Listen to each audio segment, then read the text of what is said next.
우리가 얼마나 주님 앞에 부끄러운 삶을 살아왔는지 우리 자신을 돌아보게 하여 주옵소서.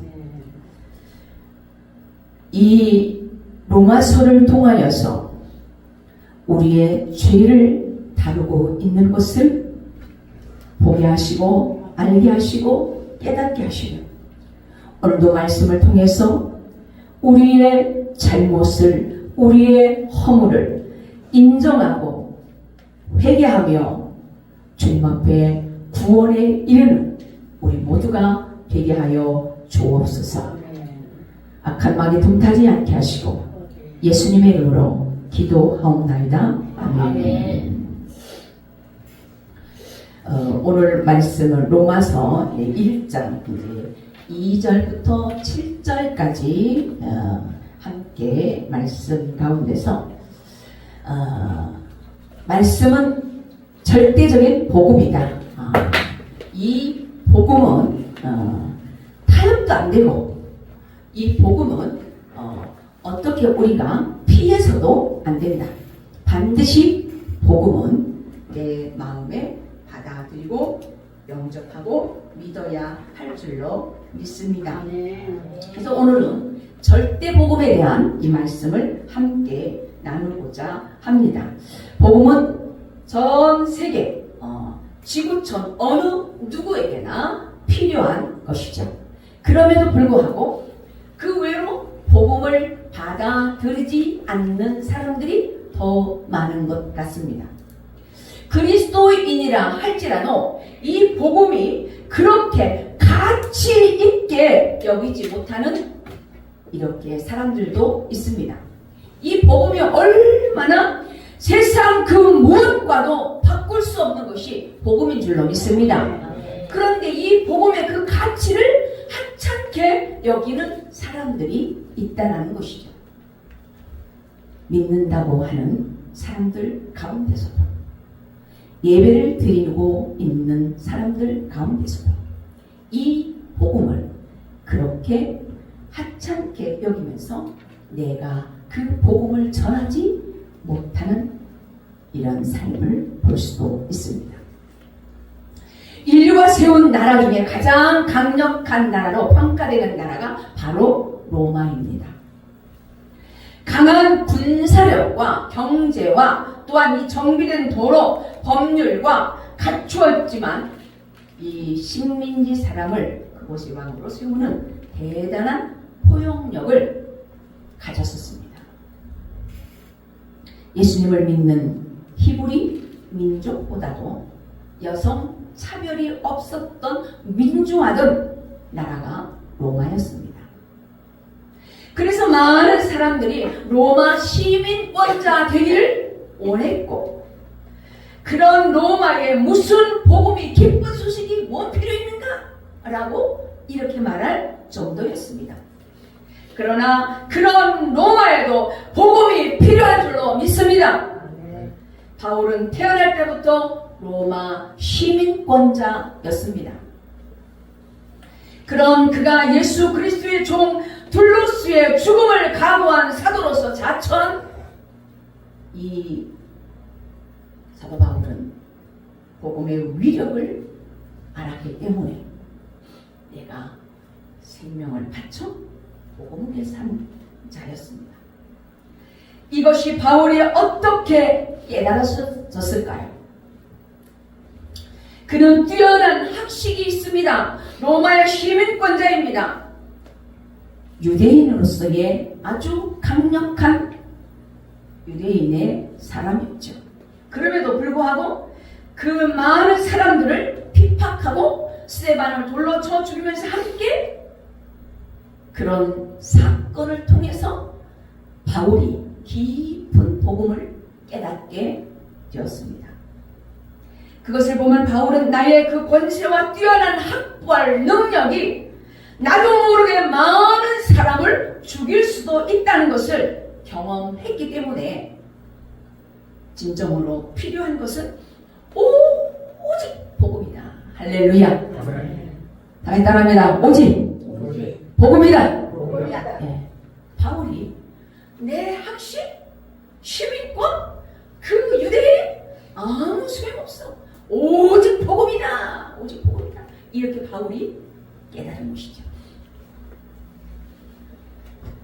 어느 트로트의 노래 가사 말이 이런 노래가 있어요.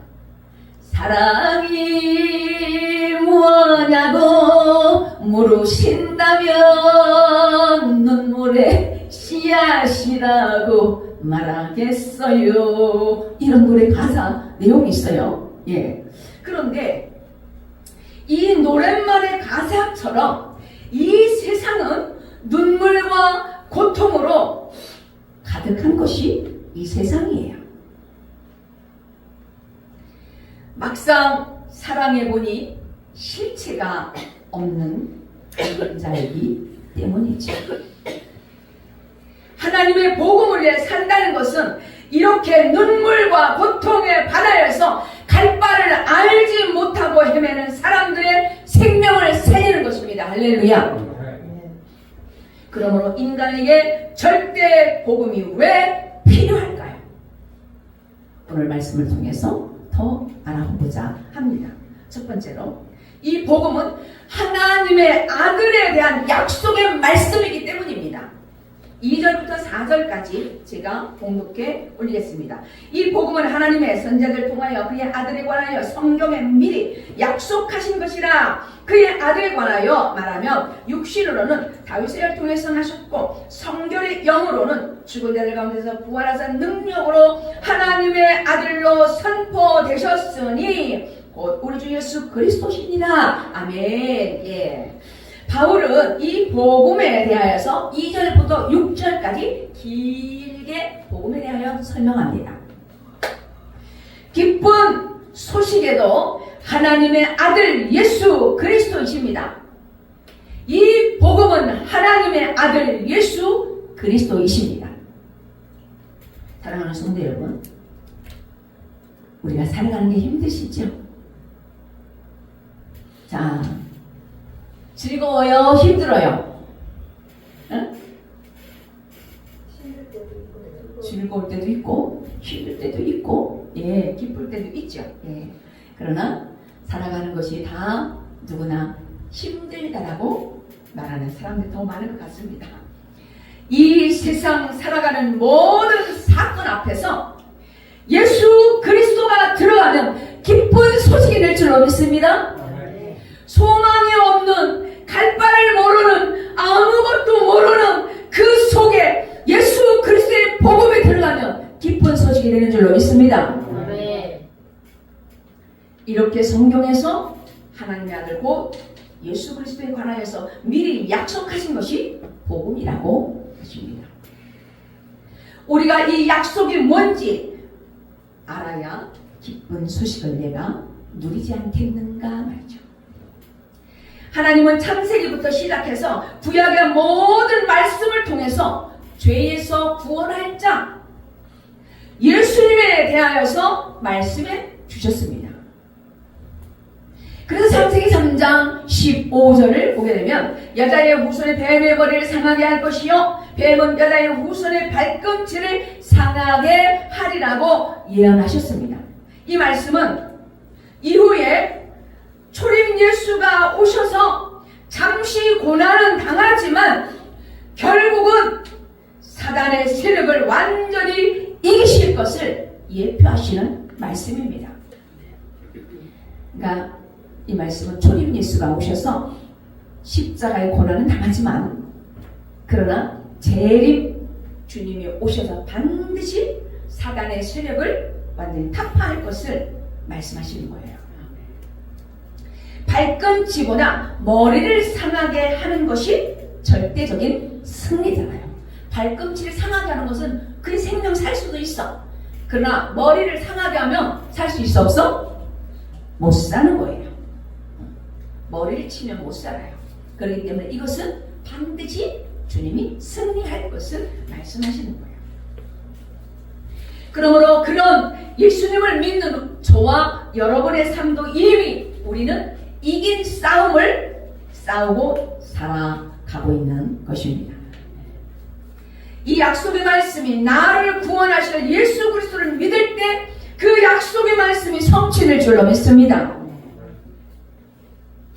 예수님에 대해서 미리 기록된 구약의 말씀이 그대로 성취된 것을 우리가 객관적으로 보았듯이 오늘 나에게 주시는 약속의 말씀을 믿고 걸어가면 어떤 고통의 사건 속에서도 어떠한 힘든 사건을 만나도 말씀을 이루는 인생이 될 줄로 믿습니다. 나의 삶이 아무리 힘들고 괴로워도 주님께 붙어 있기만 하면 믿는 나를 통해 주님의 약속이 성취될 줄로 믿습니다. 사랑하는 성도 여러분, 무엇 때문에 힘드십니까? 무엇 때문에 괴로워하십니까? 돈이십니까? 자식이십니까? 직장이십니까? 배우자 때문입니까? 무엇 때문에 그렇습니까?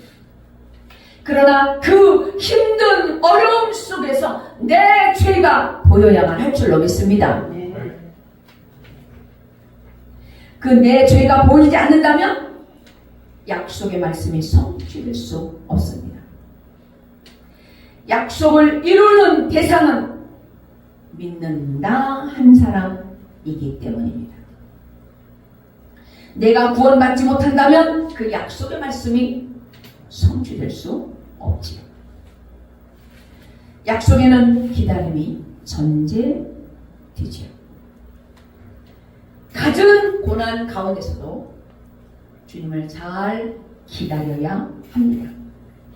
그리고 우리가 잘 기다릴 수 있도록 평강을 주시는 하나님을 믿음의 눈으로 바라보시기 바랍니다. 약속의 말씀이 각자 나를 통해 성취되기를, 또한 그 성취되어서 가정에 기쁜 소식이 있기를 주님의 이름으로 축복합니다.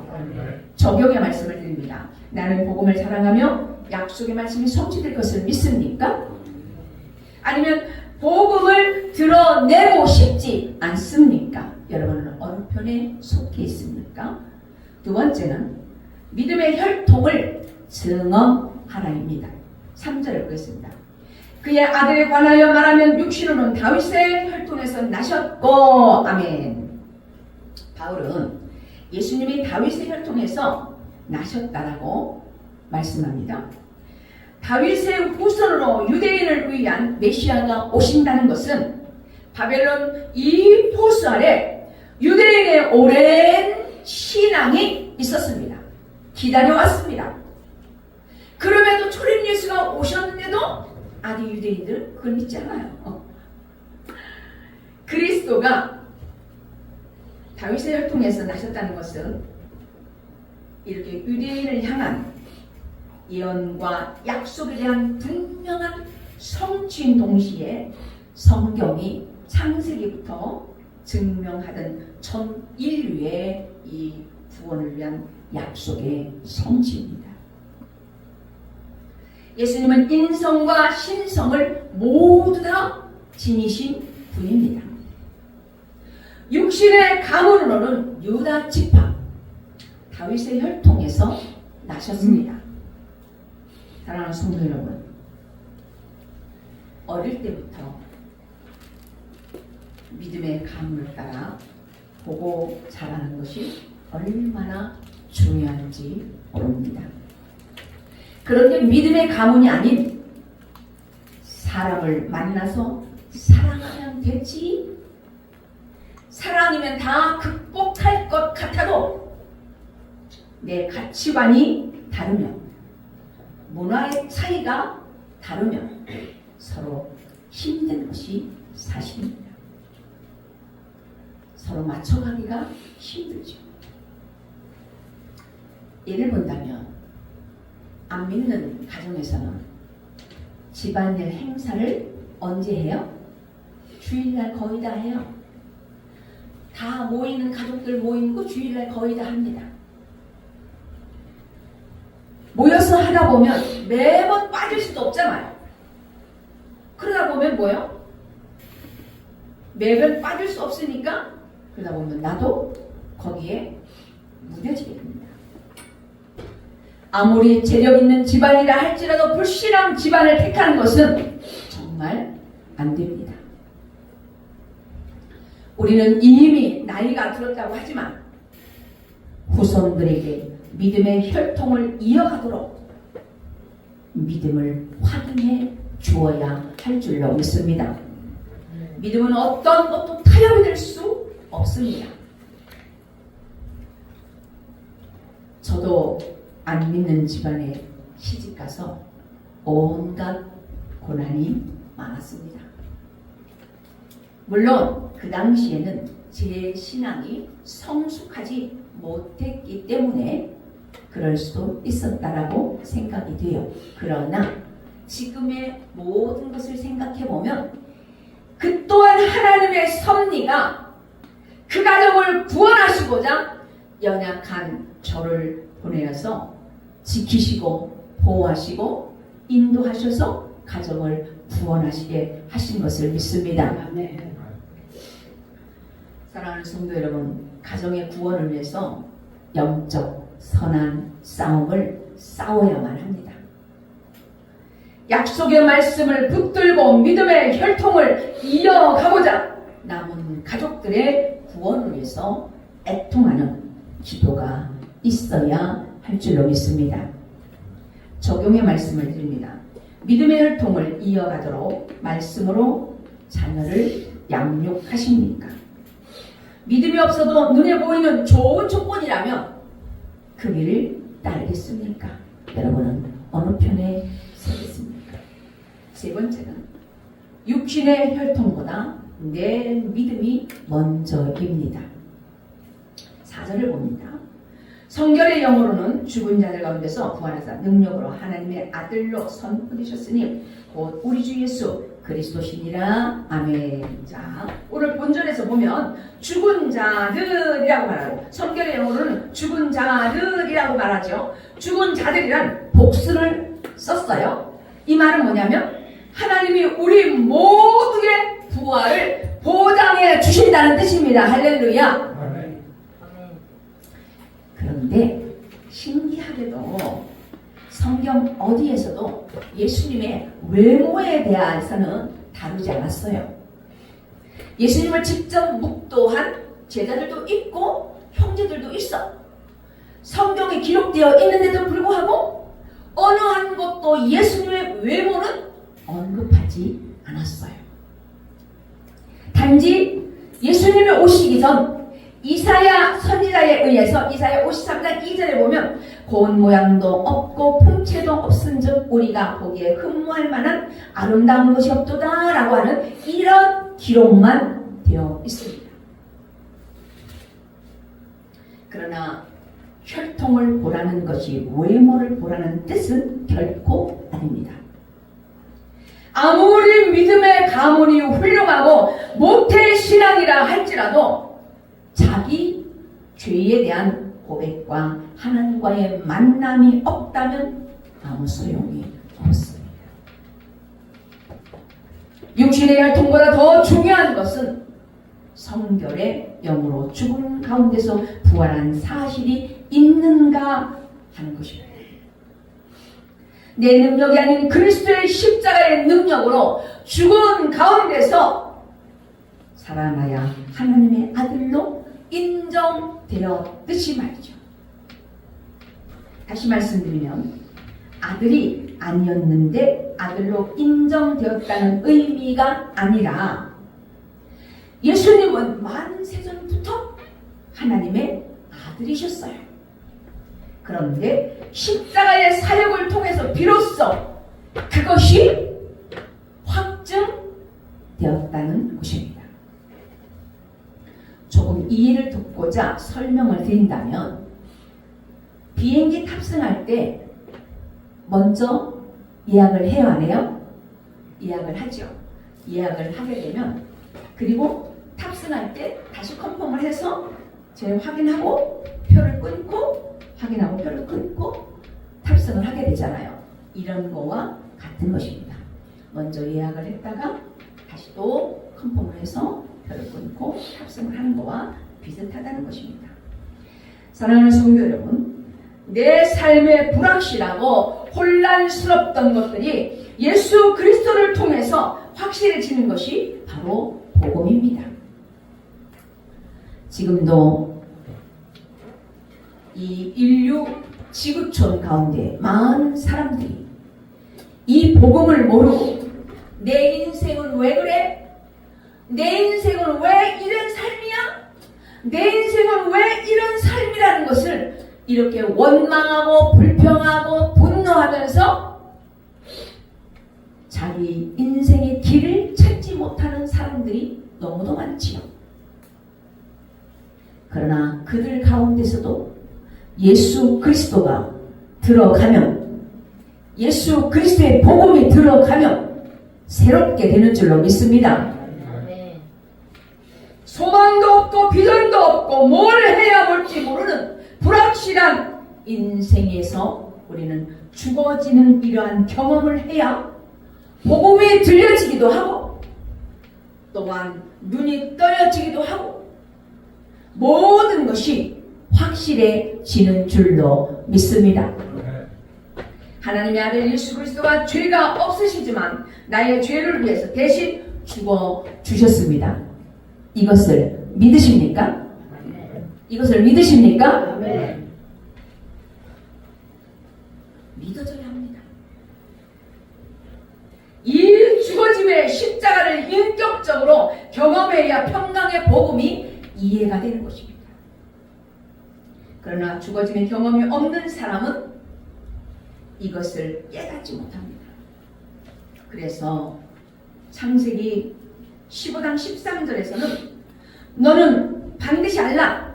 내 자손이 이 땅에서 계게 되어 그들을 섬기겠고 그들은 400년 동안 내 자손을 괴롭게 하리니 라고 말씀하셨어요. 결국 이스라엘 백성들은 애굽에서 노예 생활을 하면서 많은 고난을 겪은 후에야 비로소 약속의 땅을 소망하게 되었습니다. 이 땅에서도 모든 일이 그냥 되어지는 것이 하나도 없어요. 반드시 대가의 수고가 있는 것이지요. 예수님도 십자가의 사역을 완수하시고 하나님의 아들로 확정하셨듯이 우리도 고난과 힘든 이런 고통을 통과하면서 죽어질 때 과연 너는 내 아들이야, 너는 내 딸이야 라고 이렇게 확증해 주실 줄로 믿습니다. 아멘. 이것은 성결의 영으로만 가능하고 인간의 힘으로 되는 것이 아닙니다. 인간의 지식으로 되는 것이 아닙니다. 그래서 우리가 자녀들을 양육할 때도 예수 그리스도의 만남을 위해서 어려서부터 성결의 영이 임하도록 기도해야 합니다.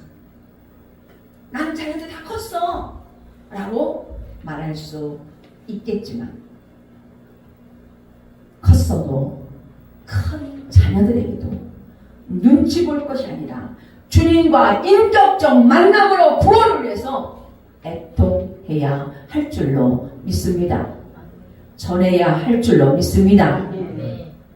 그리고 후손들에게 이렇게 양육할 수 있는 외조모가 되고 친할머니가 되고 어머니가 되는 이런 신앙의 삶이 되어야 합니다.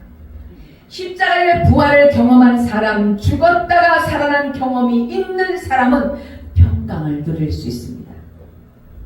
부활하신 주님이 가장 먼저 하신 말씀이 평안하뇨 라고 말씀하셨잖아요.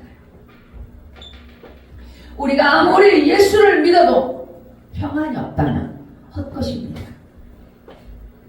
그런데 예배는 드려도 늘 불안하고 두려운 사람들이 있어요.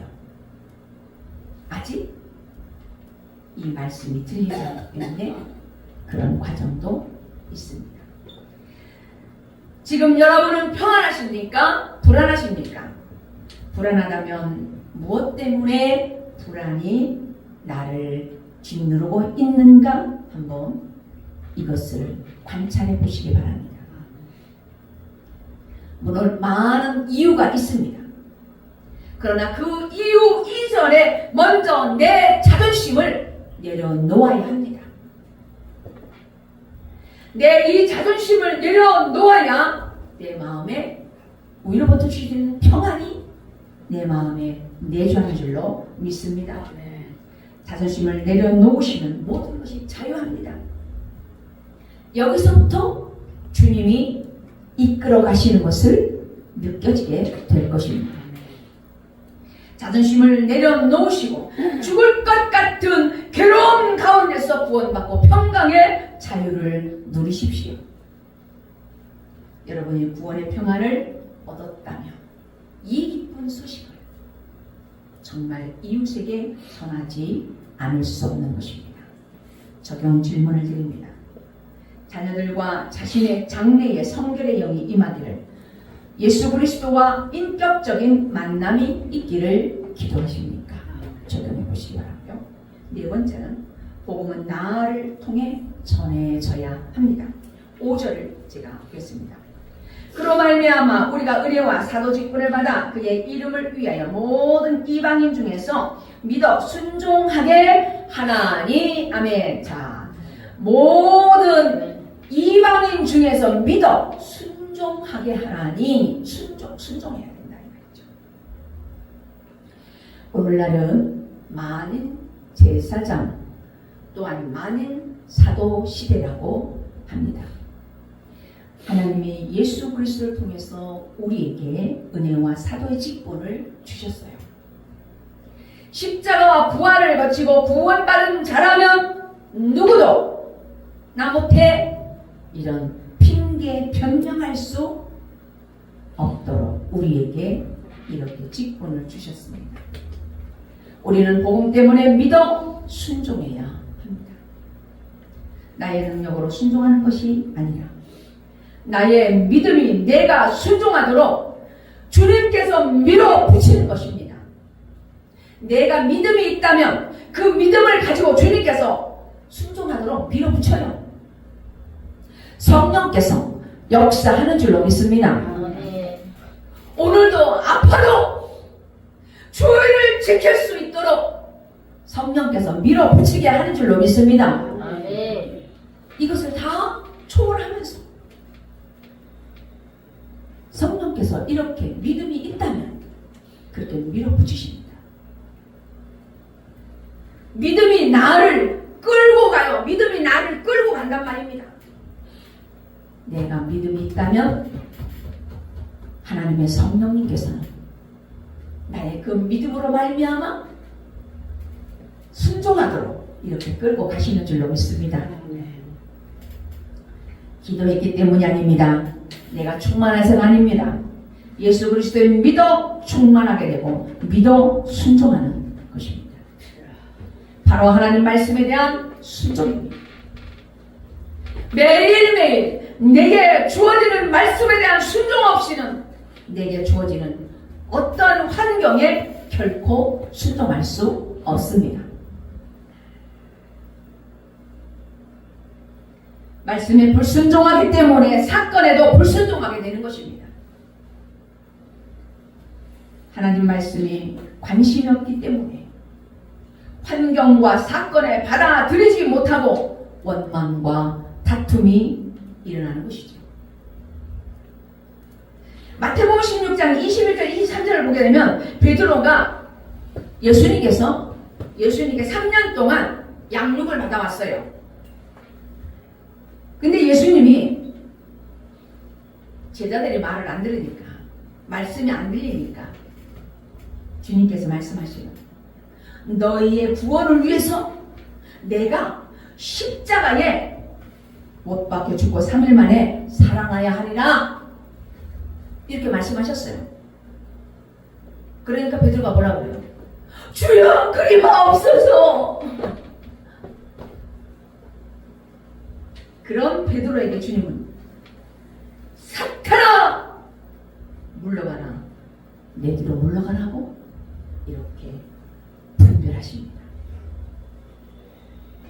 날마다 말씀에 순종하지 않으면 즉시 사탄이 된다는 것을 우리는 기억하셔야 합니다.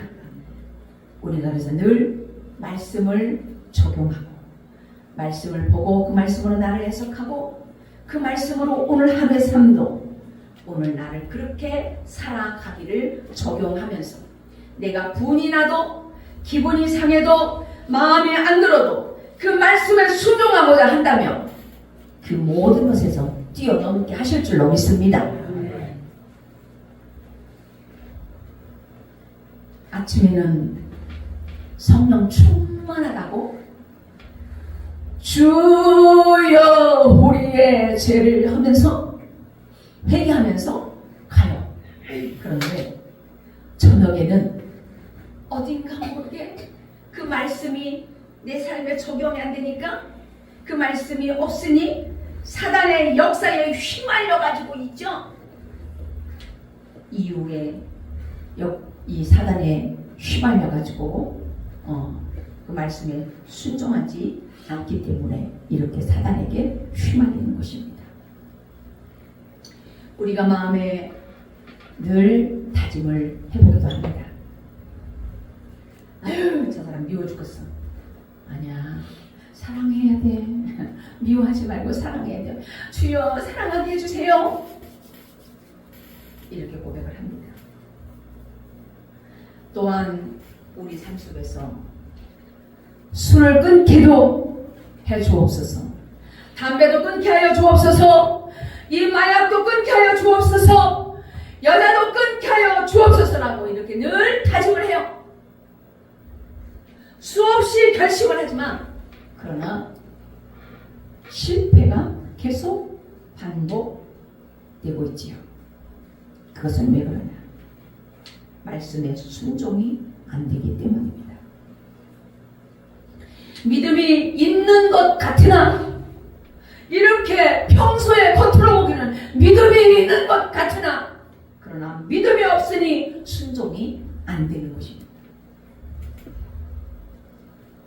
모태신앙이다, 성령 공부다, 또한 우리가 제자 훈련이다, 여러 가지 훈련을 다 받아도 믿음이 없으면 순종이 안 되고 내가 배운 그 지식은 남을 찌르는 칼이 될 수도 있습니다. 바울이 그랬잖아요. 거듭나기 전에 바울이 그만큼 학식이 있고 시민권자고 유대인이고 당당한 사람, 열심을 내어서 그렇게 그 자리에 섰지만 결국은 스데반 집사를 죽이는 일에 합세했잖아요. 이렇게 믿음이 없으면 말씀이 순종이 안 되어서 남을 찌르게 됩니다. 그러므로 복음을 전하려면 우리는 믿음에 이끌려 순종하는 삶이 되어야 합니다. 6절에 봅니다.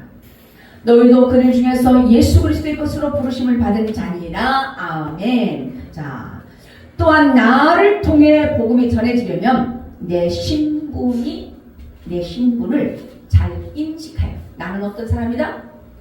나는 이 수종교회 집사이다. 수종교회 세례교인이다. 수종교회 장로이다. 수종교회 목사이다. 나는 하나님의 자녀이다. 내 신분을 인식해야 돼요. 내 신분을 인식하지 못하면 막 사는 거죠. 내가 하고 싶은 대로. 그래서 내 신분을 인식하고 나의 존재에 대해서 인식이 확실해야 합니다. 그래야만이 내가 기분이 상해도 마음에 안 들어도 내 마음에 분노가 일어나도 이것을 억누를 수가 있어요. 말씀으로 해석할 수가 있어요. 말씀으로 이겨낼 수가 있는 거예요. 그렇지 않으면 부자 친구에게 복음을 전하러 갔다가 복음자도 못 보내고 죽은 우리들로 돌아오는 사람도 있습니다. 주님은 나를 예수 그리스도의 것으로 부르셨습니다. 그리고 나의 신랑 되신 예수님이 보좌이잖아요. 그 모든 것을 천하의 것이 주님 것이잖아요. 주님들 것이 뭐가 있어요? 담대하게 복음을 전할 수 있어야 합니다. 우리는 예수님의 것으로 부르시고 약속해 주신 영광은 이 세상 그 무엇과도, 세상 그 어떤 재벌과도 비교할 수 없습니다. 나의 존재를 자신있게 복음을 전하는 여러분이 되시기를 주님의 이름으로 축복합니다.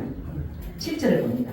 로마에서 하나님을 사랑하심을 받고 성도로 부르심을 받은 모든 자에게 하나님 우리 아버지와 주 예수 그리스도로부터 은혜와 평강이 있기를 원하노라. 아멘.